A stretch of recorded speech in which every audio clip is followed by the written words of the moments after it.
Ẹ kú dédé àsìkò yìí ní gbogbo ibi tí ẹ ti ń gbọ́ mi lé lóko tàbí lẹ́yìn òde, ẹ jẹ́ kí a gbàdúrà. Bàbá wa olùfẹ́ wa, àwọn agbẹ́yìnga ṣe yín lọ́ba fún àánú àtúnjúre náà láti àrígbà.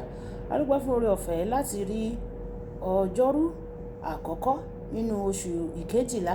A gbàdúrà wípé ire ayọ̀ ìtẹ̀síwájú ìgbéga yóò rú wá fún wa ní orúkọ Jésù. Àti gbogbo ohun tó rújú nínú ọ̀rọ̀ wa ni Ọlọ́run yóò bá wa tan ìmọ́lẹ̀ sí, tí a ó ní àṣeyọrí tí ó yanrantí lórí rẹ̀ ní orúkọ Jésù. Ọ̀rọ̀ tí a ó gbọ́ lénìí yóò tú ayé ọkàn àti ara wa ṣe ní orúkọ Jésù. A ó jẹ́ olùgbọ́ àti olùṣe ọ̀rọ̀ náà tó ti àgbàdúrà lórúkọ Jésù Kristi Olúwa wa. Àmín. Ìwọ ọ̀run ṣíṣí tí a ti ọwọ́ olùṣọ́ àgùntàn yín náà kọ Adéjàre Adébóyè kọ èní ọjọ́rú ọjọ́ kẹta oṣù kejìlá. Àkòrí tí a ó gbéyẹ̀wò lénìí sọ wípé mọ̀ sínú mọ̀ síkù, mọ̀ sínú mọ̀ síkù. Àkọ́sórí àmú nínú ìwé oníwàásù orí ìkẹta ẹsẹ̀ ìkeje. Àkọ́sórí la mú nínú ìwé oníwàásù orí ìkẹta ẹsẹ̀ ìkeje. Ìgbà fífàya àti ìgbà rírán, ìgbà dídákẹ́ àti ìgbà fífọhùn. Nígbà tí a mú bíbélì kíkà wá nínú ìwé òwe orí ìkẹta ẹsẹ̀ ìkejìléníọgbọ̀n àti ìwé Ámósì orí ìkẹta ẹsẹ̀ ìkeje. Ìwé òwe orí ìkẹta ẹsẹ̀ ìkejìléníọgbọ̀n. Nítorí ìríra ni ẹlẹ́gàn lójú Olúwa, ṣùgbọ́n àṣírí rẹ̀ wà pẹ̀lú àwọn olódodo. Ìwé Ámósì orí ìkẹta ẹsẹ̀ ìkeje. Nítorí Olúwa Ọlọ́run kì í ṣe nǹkan kan, ṣùgbọ́n ó fi ohun ìkọ̀kọ̀ rẹ̀ hàn àwọn wòlíì ìránṣẹ́ rẹ̀. Wàyí ẹ tẹ́tí bẹ̀rẹ̀ jẹ́ láti gbọ́ ohun tí olùṣọ́ àgùntàn yín náà kọ Adéjàre Adébóyè tí ó ní fún wa ní èní ọjọ́rú. Jíjẹ́ ènìyàn ńlá ó máa ń wá pẹ̀lú ọ̀pọ̀lọpọ̀ ojúṣe. Lára èyí tí fífi àṣírí pamọ́ wà o. Èyí jẹ́ torí ní ìpele gíga kan ó ní àwọn nǹkan tí aṣíwájú ó gbọ́dọ̀ pa wọ́n mọ́ gẹ́gẹ́ bí àṣírí láti fi dáàbò bo ara wọn, àwọn ọmọ ẹ̀yìn wọn àti fún rere ohun tí wọ́n dúró fún. Ó ní àwọn irúfẹ́ àwọn ìtónilétí láti lò tí wọ́n máa ń fi irú àwọn ènìyàn bẹ́ẹ̀ tí ó ṣeé ṣe kí wọ́n má di mímọ̀ fún àwọn ẹni púpọ̀. Torí náà a gbọ́dọ̀ fi wọ́n pamọ́ gẹ́gẹ́ bí àṣírí Ọlọ́run. Òun náà ní àwọn àṣírí tí ìwọ bá súnmọ́ Ọlọ́run tí o sì bọ̀wọ̀ fún Ọlọ́run, yóò bẹ̀rẹ̀ sí ní sọ àwọn àṣírí kọ̀ọ̀kan fún ọ.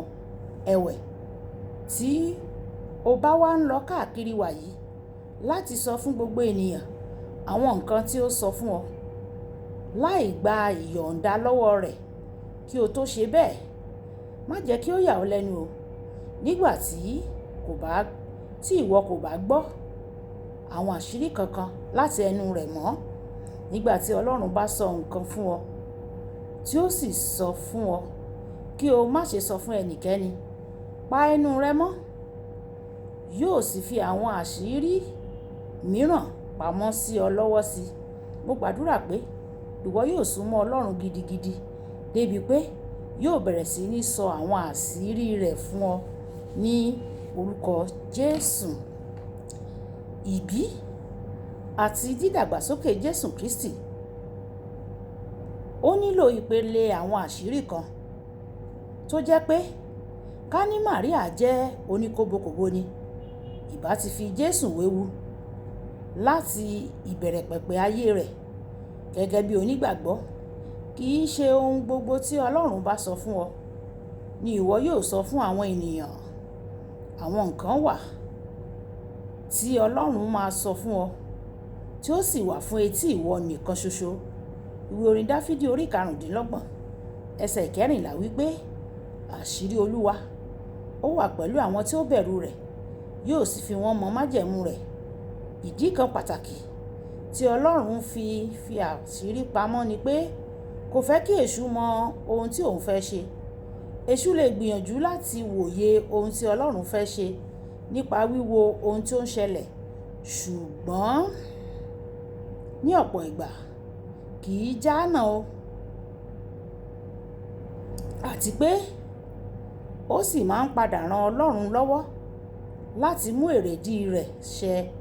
Ìdí nìyí tí ìwé Kọ́ríńtì kìíní orí ìkejì ẹsẹ̀ ìkẹjọ fi sọ pé èyí tí ẹnikẹ́ni nínú àwọn olórí ayé yìí kò mọ̀, nítorí ìbá ṣe pé wọ́n mọ̀ ni, wọn kì bá ti kan Olúwa ọmọ Ọlọ́run ọ̀gá ògo mọ́ àgbélébùú. Tí Ọlọ́run bá sọ ohun tí ó fẹ́ ṣe fún ọ, tí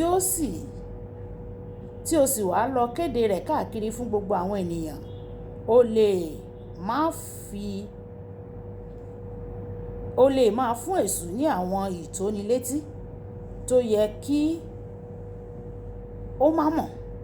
Nítorí nígbà tí Ọlọ́run bá sọ nǹkan fún ọ, béèrè lọ́wọ́ rẹ̀ bóyá etí rẹ nìkan ni wọ́n wà fún, tàbí ó fẹ́ kí o sọ àwọn ìtónilétí náà fún àwọn tí ó wà ní àyíká.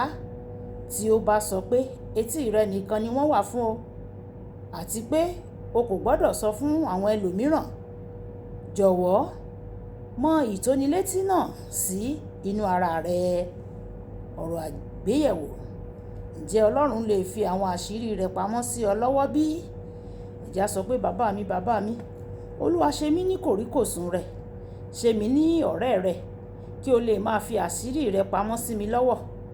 Ọlọ́run fún mi ní oore ọ̀fẹ́ láti kó ẹnu mi ní ìjánu ní ìgbà tí o bá fi àṣírí pamọ́ sí mi lọ́wọ́. Ọlọ́run yóò ṣiṣẹ́ bẹ́ẹ̀ fún wa ní orúkọ Jésù. Olúbùkọ́lá Ayako ní orúkọ mi o. Ẹ máa bá mi like, ẹ máa share, kẹ́ máa comment nípa ìka àwọn ènìyàn kí wọ́n lè jẹ àǹfààní ọ̀run ṣíṣí Yorùbá.